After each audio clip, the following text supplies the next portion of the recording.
Same time ಈ ಕಡೆಗೆ ವಿಜಯಣ್ಣ ಒಂದು ಇಂಡಿಯಾಸ್ ಬಿಗ್ಗೆಸ್ಟ್ ಪವರ್ ಹೌಸ್ ಅಂತ ಹೇಳ್ಬೋದು ನಾವು, ಹೈಯೆಸ್ಟ್ ಸಕ್ಸಸ್ ರೇಟ್ ಇರುವಂತ ಒಂದು ಪ್ರೊಡಕ್ಷನ್ ಹೌಸ್. ಸೊ ಅವ್ರಿಗೆ ಏನ್ ಬೇಕಾದ್ರೂ ಸಿನಿಮಾ, ಯಾವ ರೀತಿ ಸಿನಿಮಾಗಳು ಬೇಕಾದ್ರೂ ಮಾಡ್ಬೋದು.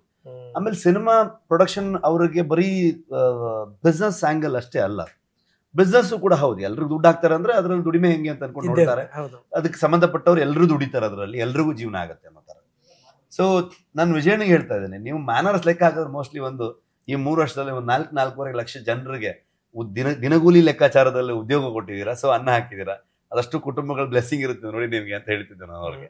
ಓಹೋ ಹೌದಾ ವಿಜಯಣ್ಣ. ಸೊ ಅಂತ ಪವರ್ಫುಲ್ ಪ್ರೊಡಕ್ಷನ್ ಹೌಸ್ ಅಂಡ್ ಅಂತ ಒಂದು ಸ್ಟ್ರೆಂತ್ ಯಾವತ್ತೂ ನನ್ಗೆ ಸಾಥೆ ಅವರು.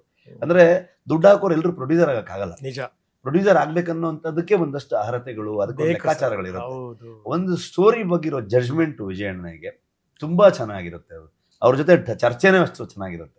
ಅವ್ರು ನಮ್ ಜೊತೆ ಬರ್ತಾರೆ, ರೈಟರ್ ಜೊತೆ ಕೂತ್ಕೋತಾರೆ, ನಮ್ ಜೊತೆ ಕೂತ್ಕೊಂಡು ಚರ್ಚೆಯಲ್ಲಿ ಇರ್ತಾರೆ, ಕತೆ ಕೇಳ್ತಾರೆ. ಅವ್ರು ನಾನು ಒಂಚೂರು ಇಂಪ್ರೂವೈಸ್ ಆದ್ರೂ ಫೋನ್ ಹಾಕಿ ಕರಿಸ್ತಾ ಇರ್ತೀನಿ, ಅವ್ರು ಬನ್ನಿ ಅಣ್ಣ ಕುಂದಾಪುರ ಬನ್ನಿ ಅಂತ, ಏನ್ ಸಮಾಚಾರ ಅಂತ ಒಂಚೂರು ಏನೋ ಹೇಳ್ತೀವಿ ಬನ್ನಿ ಅಂತ. ಬಂದ ತಕ್ಷಣ ಒಂದು 10 ನಿಮಿಷ 20 ನಿಮಿಷ ಅವ್ರಿಗೆ ಒಂದಿಷ್ಟು ಏನ್ ರೆಡಿ ಆಗಿದೆ ಹೇಳ್ತೀನಿ. ನಾನು ನಾರ್ಮಲಿ ಹೇಳೋದೇ ಇಲ್ಲ ಪ್ರೊಡ್ಯೂಸರ್, ನಾರ್ಮಲಿ ಸುಮ್ಮನೆ ಅವ್ರ ಲೈನ್ ಹೇಳಿ ಒಪ್ಪಾದ್ಮೇಲೆ ಅವ್ರಿಗೆ ಏನು ಹೇಳೋದೇ ಇಲ್ಲ. ನಾನು ಪ್ರತಿ ಸ್ಟೇಜ್ ಅಲ್ಲಿ ನರೇಷನ್ ಕೊಡ್ತೀನಿ, ಒಂದು 15 ಸಲ ನರೇಷನ್ ಕೊಟ್ಟಿರ್ಬೋದೇನೋ ನೋಡಿ, ಪ್ರತಿ ಸ್ಟೇಜಸ್ ಗಳನ್ನ. ಯಾಕಂದ್ರೆ ಅವ್ರಿಗೆ ಗೊತ್ತಿರ್ಬೇಕು ನಾವೇನ್ ಮಾಡ್ತಾ ಇದೀವಿ ಅಂತ. ಸೊ ಎಕ್ಸಿಕ್ಯೂಷನ್ಗೆ ಅದೇ ರೀತಿಯಲ್ಲಿ ಹೆಲ್ಪ್ ಆಗುತ್ತೆ. ಇವತ್ತು ನಾವು ಫೈನಲ್ ಔಟ್ಪುಟ್ ಅಪ್ಲೋಡ್ ಮಾಡುವಂತ ಸಂದರ್ಭದಲ್ಲೂ ನಾವು ಮಾತ್ರ ನಿದ್ದೆ ಬಿಡೋದಲ್ಲ, ನಮ್ಮ ಜೊತೆಗೆ ಅವರು ಕೂಡ ನಿದ್ದೆ ಬಿಟ್ಕೊಂಡು ಏನ್ ನಡೀತೆ ಅವ್ರು ಏನ್ ಮಾಡಕ್ಕಾಗಲ್ಲ, ನಮ್ಗೆ ಸಪೋರ್ಟ್ ಮಾಡ್ಬೋದು ಅಷ್ಟೇ. ಟೆಕ್ನಿಕಲಿ ಏನ್ ಮಾಡಕ್ ಆಗದೆ ಇದ್ರು ಒಂದು ಸಪೋರ್ಟ್ ಮಾಡ್ಬೋದು.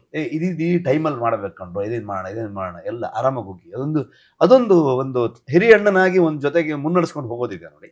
ಸೊ ಅದು ನೀವು ವಿಜಯ್ ಕಿರ್ಕಂದೂರ್ ಅವ್ರ ಹತ್ರ ಕಲಿಬೇಕು.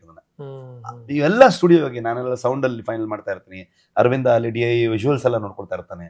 ಸೊ ಹಿಂಗಿರ್ತೀವಿ, ಒಂದ್ಸಲ ಅವನ ಆಚೆ ಬರ್ತಾನೆ, ಒಂದ್ಸಲ ನಾನು ಈಚೆ ಬರ್ತೀನಿ, ಈ ತರದಲ್ಲಿ ನಡೀತಿರುತ್ತೆ.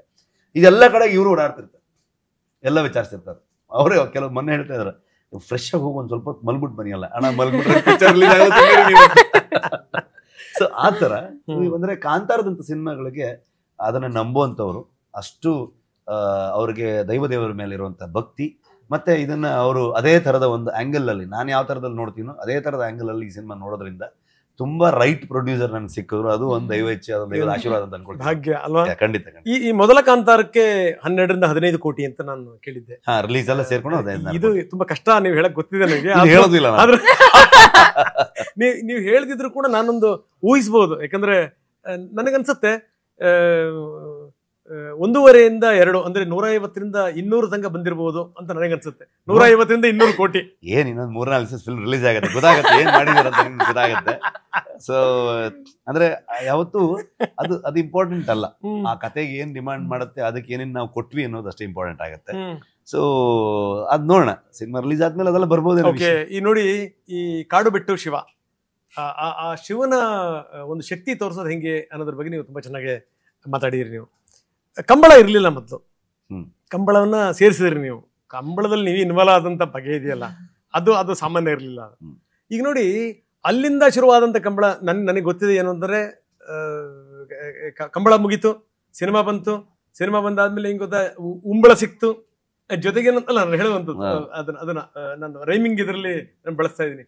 ಸಂಬಳ ಸಿಕ್ತು, ಎಲ್ಲ ಆದ್ಮೇಲೂ ಕೂಡ I am damn sure Rishab Shetty ಇನ್ನೂ ಕಂಬಳದಿಂದ ಇಳಿದಿಲ್ಲ, ಇನ್ನು ಕೆಸರಲ್ಲೇ ಇದ್ದಾರೆ. ಅದರಲ್ಲಿರುವಂತದ್ದೇ ಆನಂದ, ದಿನನಿತ್ಯದ ಹೋರಾಟ ಅವ್ರು ಕಂಟಿನ್ಯೂ ಇದೆ ಅಂತ ಏನಂತೀರಿ? ಖಂಡಿತ ಅಲ್ಲ, ನಂಗೆ ಹೋರಾಟದಲ್ಲಿ ಒಂದು ಮಜಾ ಇದೆ, ಒಂದು ಖುಷಿ ಇದೆ, ಒಂದು ತೃಪ್ತಿ ಇದೆ. ಮತ್ತು ನನ್ನ ಲೈಫಿನ ಕೆಲವೊಂದು ಇಷ್ಟು ವಿಚಾರಗಳ ಬಗ್ಗೆ ನನಗೊಂದಷ್ಟು ಯೋಚನೆಗಳಿರುತ್ತೆ.